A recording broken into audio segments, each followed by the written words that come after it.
આભાર. ભારતીય જનતા પાર્ટીના અને દેશના સર્વોચ્ચ નેતા સન્માનનીય નરેન્દ્રભાઈ મોદી, એવા જ ગુજરાતના પનોતા પુત્ર શ્રી અમિતભાઈ શાહ, ગુજરાત રાજ્યના મુખ્યમંત્રી શ્રી ભૂપેન્દ્રભાઈ પટેલ, ઉપમુખ્યમંત્રી શ્રી હર્ષભાઈ સંઘવી, ભારતીય જનતા પાર્ટી ગુજરાતના અધ્યક્ષ સન્માનશ્રી જગદીશભાઈ પંચાલ, અમારા સંગઠન મહામંત્રી શ્રી રત્નાકરજી, રાજકોટ ભાજપના અધ્યક્ષ, રાજકોટના સૌ કાર્યકર્તાઓ, અમારા મહામંત્રી ઝોનના શ્રી અનિરુદ્ધભાઈ દવે, સૌનો ખૂબ આભાર અને ધન્યવાદ કે એમણે મારા ઉપર વિશ્વાસ મૂક્યો, અમારી ટીમ ઉપર વિશ્વાસ મૂક્યો અને રાજકોટની જવાબદારી મેયર તરીકેની આપવામાં આવી છે. અમે ચૂંટણી પહેલાં જ અમારા ભારતીય જનતા પાર્ટીના ચૂંટણી ઢંઢેરામાં સ્પષ્ટ કીધું હતું કે આગામી 5 વર્ષમાં રાજકોટમાં ભાજપ શું કરવા માગે છે.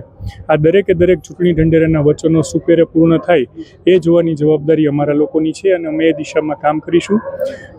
તાજેતરમાં જ દેશના વડાપ્રધાન શ્રી નરેન્દ્રભાઈ મોદીએ હાકલ કરેલ કે દરેક સરકારી તંત્ર પોતાનો ખર્ચો ઘટાડે, ત્યારે રાજકોટ મ્યુનિસિપલ કોર્પોરેશન પણ પોતાના પેટ્રોલ ડીઝલનો ખર્ચો આશરે 70% જેટલો ઘટાડશે. એ દિશામાં અમે આ પગલાં લઈ રહ્યા છીએ.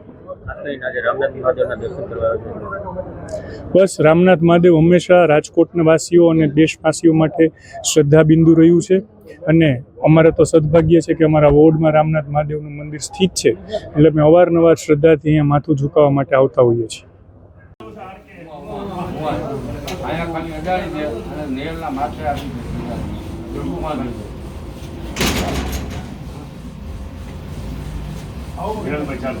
के तुम क्रेण वन्न केतवे पेशो मजा पेशे समुख दिलिताय ता भगवते संवत्सरासि महारुद्राय नमः भुजा देवताभ्यो नमः गंधाक्षर पुष्पाणि समर्पयामि नमस्करोमि। बोलो श्री रामनाथ।